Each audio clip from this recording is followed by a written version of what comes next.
জ্বালানি তেলের সংকটে বাংলাদেশের ফুয়েল স্টেশন বন্ধ হয়ে আছে।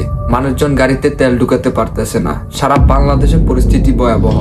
1100 টাকা দিছি ওনার হাতে, উনি আমাকে 1100 টাকা তেল দিয়ে 100 টাকা উনি রেখে দিয়ে বলছে ভাই এখান থেকে দ্রুত চলে যান, ওখানে ওদের লোক সেট করা আছে। তো যদি কেউ 200 টাকা বেশি দেয় তাহলে ওদেরকে ফুল ট্যাঙ্কি দিতেছে আর জোর করে টাকা রেখে দিতেছে। তদন্ত করা উচিত। তেল সংকটের কারণে মধ্যপ্রাচ্য, ইরান, ইসরায়েল, আমেরিকা যুদ্ধের কারণে স্ট্রেট অফ হরমুজ বন্ধ করে দেয়, যেখান থেকে বিশ্বের 20% অয়েল সাপ্লাই হয়। তবুও ইরান সম্পূর্ণভাবে স্ট্রেট অফ হরমুজ বন্ধ করে দেয়নি।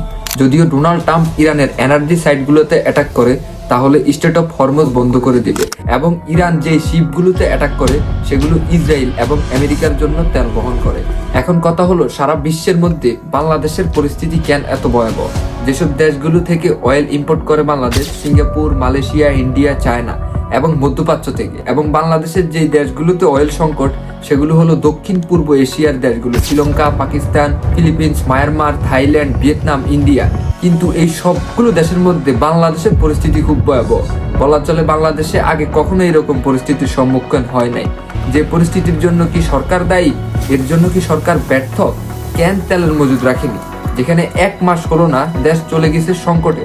অবশ্যই সরকার রাষ্ট্রের কাছে দায়বদ্ধ না, এটা সরকারেরই অব্যবস্থাপনা এবং গাফিলতি। বাংলাদেশ ভারতের কাছ থেকে 5000 মেট্রিক টন ডিজেল চেয়েছে পাইপলাইনের মাধ্যমে, সেটা এখনো পর্যন্ত অনুমোদিত হয় নাই। সবচেয়ে বড় বিষয় হলো রাশিয়ার কাছ থেকে তেল কিনতে আমেরিকার অনুমতি চাইছে।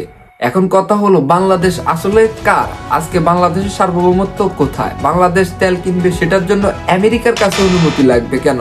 তাহলে বোঝা যাচ্ছে রাষ্ট্রের নিয়ন্ত্রণ বাংলাদেশের কাছে নেই, আমেরিকার হাতে। আমরা আজকে চীন, রাশিয়া থেকে অয়েল ইম্পোর্ট করতে পারছি না আমেরিকার কারণে। তাহলে বুঝাই যাচ্ছে এই সরকার আমেরিকার পাপেট সরকার।